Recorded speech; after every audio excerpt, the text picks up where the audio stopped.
Okay, book review.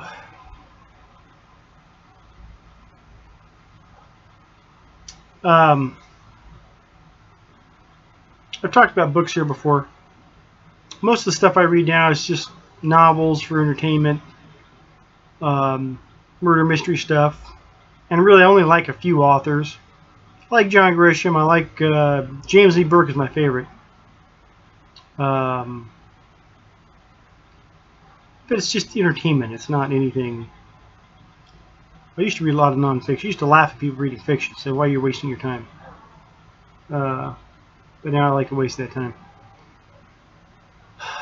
Year and a half ago, I did a little review on The Hunger Games, the book. And I was really impressed with how it was written. It's a good book. It's a great story, very entertaining, very interesting. But I was really impressed with how the lady wrote the book. And I think it said in that, it was like 300 pages. I said any other author who wrote this story would have taken them 500 pages. And some authors have the ability to cover a lot of ground with few words, and they are few and far between. I mean, I have Jack Reacher novels. If you've ever read any Jack Reacher's, Lee Childs is the author. I stopped reading him after about 5 or 6. His books are 100 pages too long. They're like 450. If it got down to 350, he'd still have a great story, and you'd just move it along quicker. That's just me. Anyhow, the book. Let's see this right here. This is coming wrong way. It's called Unsaid. Beautiful dog on the cover. I had a dog like that once. Probably the best dog I ever had. His name was Brando. I lost him to cancer. It's called Unsaid. It's written by Neil Abramson. Now, I picked this book up at a thrift store or Salvation Army, something like that, probably close to 2 years ago. Saw the cover, read a little bit. We'll take this, like 50 cents. What I got to lose? Get home. I started looking at it a little more. I kept pushing it back, and because I could tell, see, this is going to be an uncomfortable book to read. First off, well, look. Let me just read 2 sentences for you here. This is on the inside of the cover here. It's book's about a woman. It's written from a woman's perspective, her point of view. It's right then. That's to me. That's why am I going to read from a woman's perspective? I'm not going to relate to her. It's a woman. I don't mean this to be mean. I'm not a misogynist or whatever they call it, but I'm real sexist in my writing. I typically don't read female authors, although the 2 of the best books I've ever read are written by women. And I typically don't read one that is from a woman's perspective because I just don't think I'm going to relate to them. It's just me. Let me read this. As a veterinarian, Helena was required to choose when to end the lives of the terminally ill animals in her care. Now that she has died, she is afraid to face them and finally admit to herself that her 37 years of life were meaningless, error-ridden, and forgettable. Now, doesn't sound real exciting. That was the other thing. Like, oh, this is going to be a bummer. What a bummer book this is going to be. The woman's dead. If you think of the old Patrick Swayze movie, Ghost, I think it was Patrick Swayze. He was trying to communicate with his wife. Or maybe I think he was trying to communicate with her. This woman's dead. But she's narrating what's going on with her husband. And she's watching what's going on with her husband and the friends around him and his life and all this. He's in mourning. But she has this fear. She had this fear that, okay, in death, she was going to meet all these dogs that she had put down and have to face them. I don't want to say she was tormented, but this is definitely a worry. So, one, it's about pets, okay? You know, and dying pets. Okay, that was a negative. I'm not going to read about that. 2, it's from a woman's perspective. Really not interested in that. 3, she's dead. Kind of a mourning thing going on with that. There was something else in there too. Oh, the guy that wrote the book, Neil Abramson, he's an attorney. He's also, I'll call him an animal advocate. And not PETA, but, you know, kind of an health and welfare of animals, this kind of thing. I'm like, oh, this is probably going to get political and everything else. Well, I pushed this book back for 2 years. Finally, I got nothing else I wanted to read, so I'm going to try to start that book and see what happens. So I just jump into it, and at no point, the woman talking the whole time, she's narrating. I never had a problem relating to what she was talking about. The book was never dull. Even though they talked much about her husband's mourning and what he was going through and all this kind of changes and stuff he had to make. But they didn't. It never slowed down trying to explain some situation or something like that. The book kept moving. I'll tell you, it took me 4 weeks to read it, and I hate to admit it, because you'd get. You know, it wasn't. It was also not a tearjerker, but it still was. It wasn't one of those that were trying to beat you over the head with all this. You know, there was enough emotional stuff going on where it'd get a little emotional.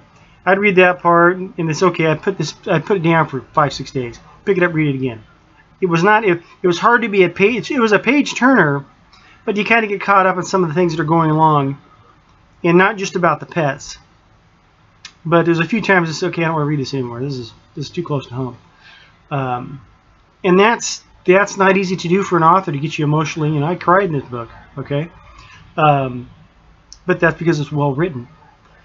But the guy's an activist who's a writer. I'm going to call him an activist, the writer. Not once did he get political in the book or try to guilt me into something or make me feel bad for being a human being or not, you know, caring for animals, this kind of thing. He was just telling a story.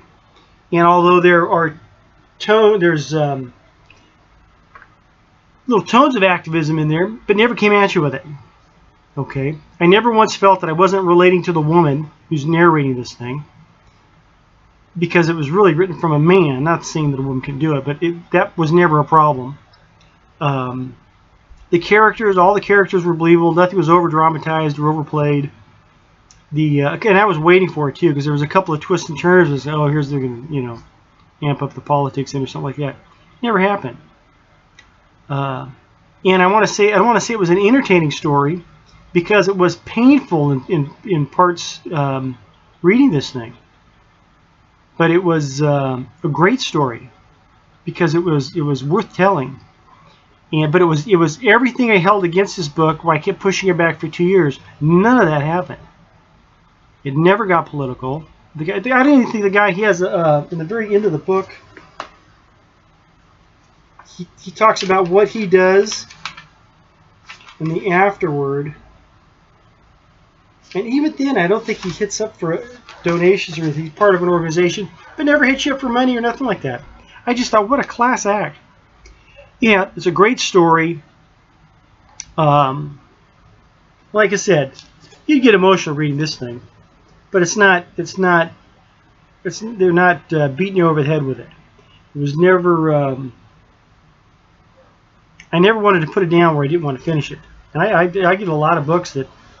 You know, I mean, I've read most of John Grisham's stuff, and half the time I'm like, come on, guys, let's wrap this thing up. Okay. And John Grisham, I'm a big fan of his, but he is an activist writer. He writes about environmental stuff, things for the homeless. He did a homeless book that just about pissed me off. And but he wasn't subtle about it. If there was something going on in this book, it was very subtle, and I can appreciate that. They never sacrificed the story for a cause. Okay. But it was just, I don't want to give it had some good twists and turns, very interesting ending. I know I'm probably missing something here, but it wasn't what I expected. I really thought I wouldn't finish this book. You know, it's not from PETA, and it's not from Hallmark. I'm not trying to get you to cry your eyes out or anything. But you connect to this book. It is an emotional read. But it was this, and for, the big point is just like I think I mentioned in the when I talk about the Hunger Games. I did a review on the Hunger Games, how she did so much and so little. This guy did the same thing. What this guy was able to do would have taken somebody else 1,000 pages. And since the Hunger Games. Like I said, I've read a lot of great, fun, entertaining books, but as far as the mechanics and how a book was written, next to the Hunger Games, this is the best book I've ever read. I'm sorry, in my opinion. Just because I've always wanted to know, why did I want to finish this book, or why did I not want to finish a book? And I've had studied to say the mechanics of writing and how what an author tries to do, and that's always interested me. And this guy pulls it off.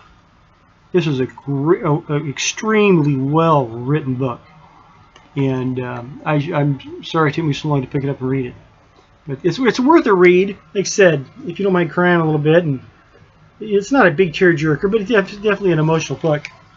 But it's extremely well written. I wish. I don't mean to say this in a mean way. John Grisham could not have written this. Okay, he does a great job in the way he does it. This is actually kind of like the voice of this is very John Grisham, very easily understood, doesn't write over your head kind of thing. But this guy has you coming and going. You know, gets in there, gets you caught up, and you're wanting to turn the pages, see what's next. But you're very reluctant to. Okay, if you see, you kind of get what I mean. Anyhow, the book's called Unsaid. Beautiful dog on the cover. Neil Abramson. You ever get a chance, if you dare, pick it up and read it. But extremely well written. Anyhow, I was impressed. Love you. God bless.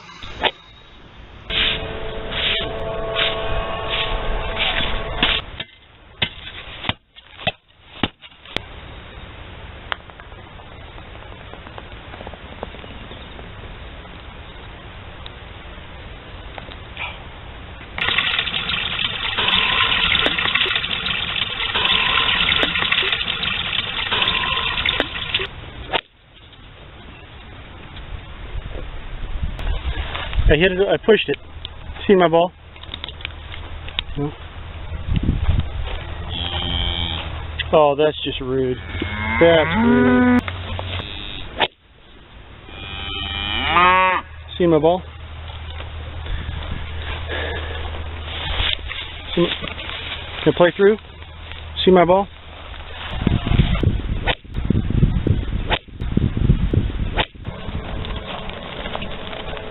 Playing through. See my ball?